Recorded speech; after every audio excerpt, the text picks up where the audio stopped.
7h-10h sur Radio Courtoisie, suivez la ligne droite. Alors que la crise migratoire et sécuritaire explose à Mayotte, Gérald Darmanin a annoncé la suppression du droit du sol sur l'île et le lancement de l'opération Wambushu 2. Rappelons que les chiffres de l'INSEE en 2017 estiment qu'un habitant sur deux y est étranger et que 95% d'entre eux sont comoriens. Mais les Comores voisines ne reconnaissent pas l'appartenance de ce département d'outre-mer au territoire français.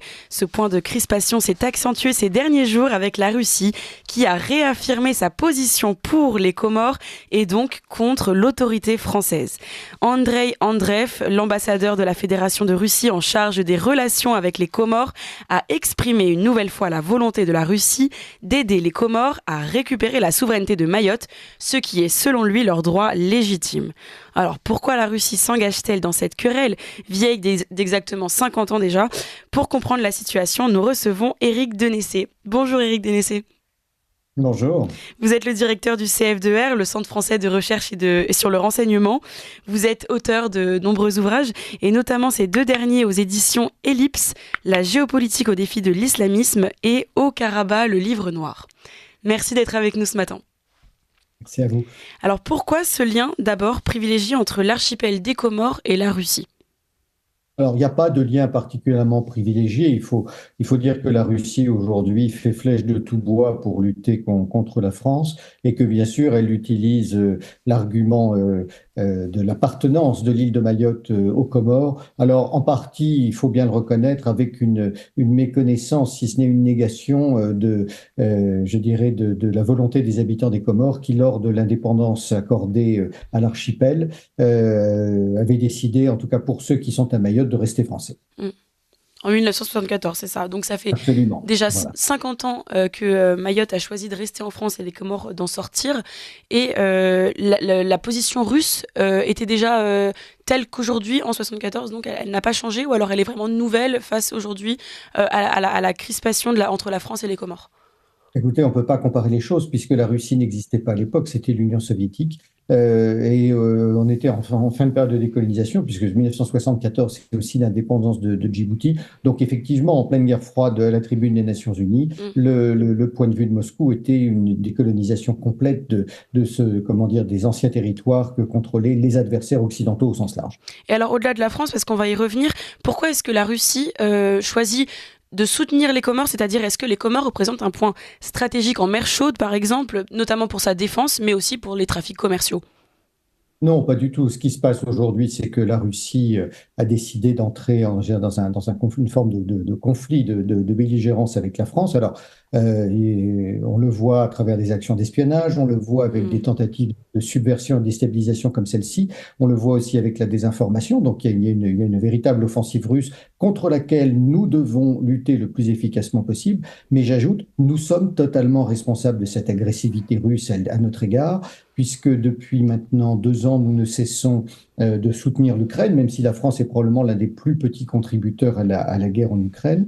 Nous n'avons pas respecté les accords de Minsk. Emmanuel Macron ne cesse de dire que la Russie ne doit pas gagner. Nous convoquons l'ambassadeur pour l'affaire Navalny et puis nous suivons toutes les turpitudes et tous les mensonges de l'OTAN. Donc, comment voulez-vous, même si je le déplore et qu'il faut lutter contre cela, comment voulez-vous qu'à un moment, les Russes ne nous considèrent pas comme des adversaires et ne mettent pas tout en œuvre, finalement, pour nous porter préjudice? Et c'est la situation dans laquelle on se trouve.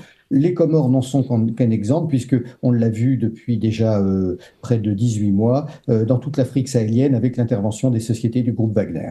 Alors la Russie, elle est déjà engagée actuellement sur d'autres fronts, avec notamment sa guerre sans fin en Ukraine.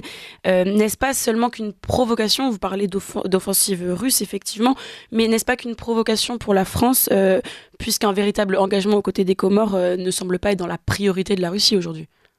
Non, c'est ce que je vous disais il y a un instant. C'est un nouveau point sur lequel ils s'en prennent aux intérêts français pour riposter d'une certaine manière au tort et au préjudice que nous leur causons. Alors, la Russie n'a pas d'intérêt stratégique dans les Comores. Bien sûr, c'est une mer chaude, mais il n'y a pas de port en eau profonde, il n'y a pas de possibilité d'installer de base véritable et les Russes n'en ont pas les moyens aujourd'hui. Donc, c'est vraiment une guérilla qui se poursuit et qui, pour l'instant, ne coûte pas très cher aux Russes, il faut le dire. Parce que la Russie donc s'est dit prête à aider. Sous quels moyens? Qu'est-ce qu'elle pourrait faire concrètement pour aider les Comores? Écoutez, il n'y a pas grand-chose à faire à part intervenir à la tribune des Nations Unies. Mais là, on se Mm, heurte à un autre problème juridique, c'est la libre détermination de leur destin mm. des populations et des peuples. Et en 74, les membres de l'île de Mayotte avaient choisi de ne pas rester intégrés au sein de l'archipel des Comores et préférant rester français. Et alors pour la France, est-ce que cette position russe pourrait être une sorte de déclaration de guerre? C'est-à-dire que c'est comme si la Russie avait annoncé en fait sa volonté d'aider par exemple l'Allemagne à récupérer les territoires d'Alsace-Lorraine. C'est un peu, c'est assez violent, c'est assez hostile pour la France. Non, nous n'en sommes pas à ce niveau-là, évidemment. Non, comment dire, c'est un nouveau tacle de la part de Moscou à l'ensemble, enfin, pour la France, mais qui s'inscrit dans le cadre de sa politique à l'ensemble du monde occidental. Alors, pour le coup, on ne peut pas dire que ce soit quelque chose qui facilite les relations entre nos deux pays, la reconstruction des relations que tout le monde espère à l'issue d'un conflit éventuel en Ukraine. Ça ne fait que jeter de l'huile sur le feu, mais encore une fois, il faut rappeler que nous avons été les premiers à manifester toute une série Mm. d'hostilités à l'égard de Moscou, avec parfois de bonnes raisons. Donc c'est un jeu sans fin qui est pour l'instant en cours. Et alors concrètement, qu'est-ce qui pourrait se passer? Est-ce que les Comores vraiment peuvent récupérer Mayotte? Et est-ce que la France pourrait lâcher entre guillemets l'île? Ah, non, il n'y a aucune raison pour l'instant que nous ayons une réaction de cette nature. Mm. Parce que aujourd'hui, pour nous, Mayotte, effectivement, il y a une source de problèmes face à la crise migratoire que nous connaissons, mais il y a aussi un intérêt pour nous stratégique de garder ce département d'outre-mer. Est-ce qu'il a un intérêt stratégique, par exemple, je parlais tout à l'heure de la défense et des échanges commerciaux, on peut penser aussi au tourisme d'ailleurs. Est-ce qu'il y a vraiment un intérêt français à Mayotte aujourd'hui?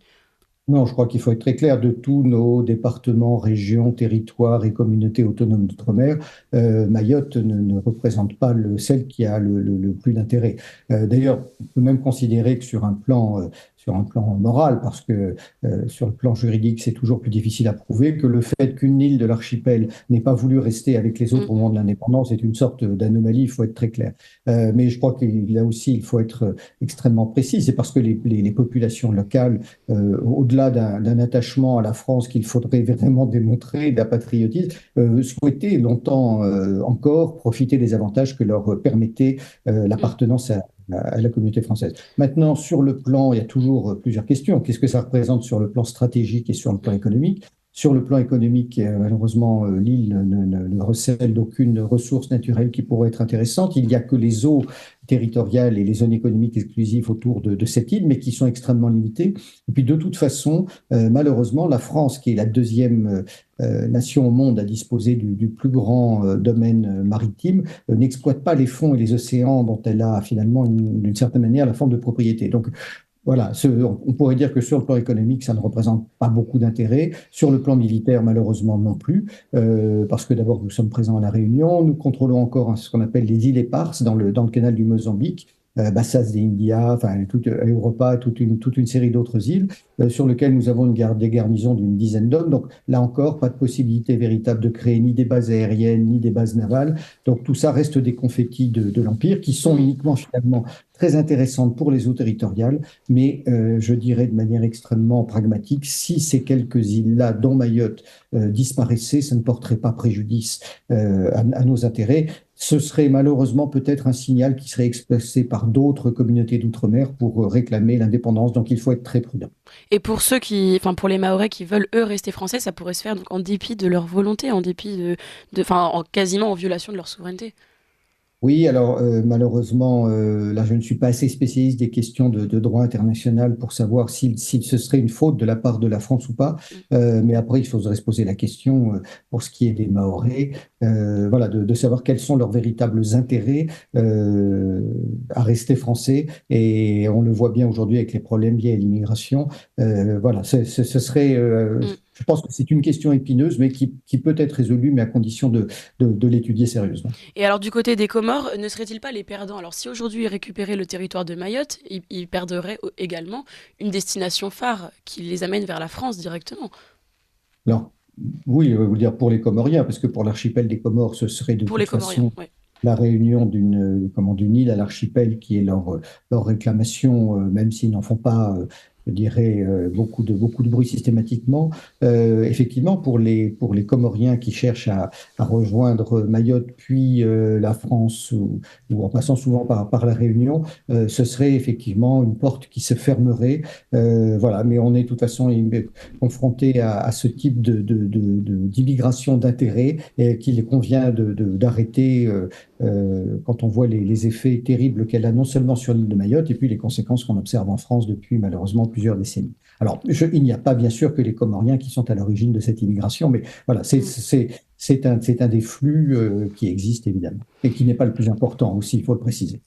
Et alors, au-delà de cette provocation, entre guillemets, russe à vouloir aider les Comores à récupérer Mayotte, il y a une question qui se pose, c'est que le président actuel de l'Union des Comores et de l'Union africaine, Azali Assoumani, s'est pourtant rangé du côté de l'Ukraine dans la guerre, ce qui est assez étonnant.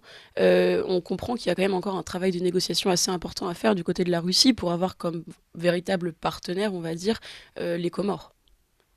Oui, mais là, on est dans les contradictions de la politique internationale et comorienne. Au début, beaucoup de petits États, et c'est le cas des Comores, qui est un tout petit État, se sont trouvés finalement amenés, souvent sous contrainte ou par intérêt, à suivre la politique occidentale, ben, notamment parce qu'une partie de leur fonds, de leur budget est liée à des aides et à des subventions qui leur sont données. Mais je suis convaincu qu'au fond d'eux, comme la majorité des pays hors sphère occidentale, ils sont plus proches de la position russe que la position ukrainienne. Donc voilà, il y a un jeu d'équilibriste aujourd'hui qui est en cours sur place, mais qui finalement n'est pas si choquant que ça, compte tenu du fait que cet État doit naviguer entre ses intérêts et ses opinions. Et parce que et aujourd'hui, cette aide de la Russie à s'engager aux côtés des Comores, ça fait aussi partie de cette stratégie d'influence russe en Afrique.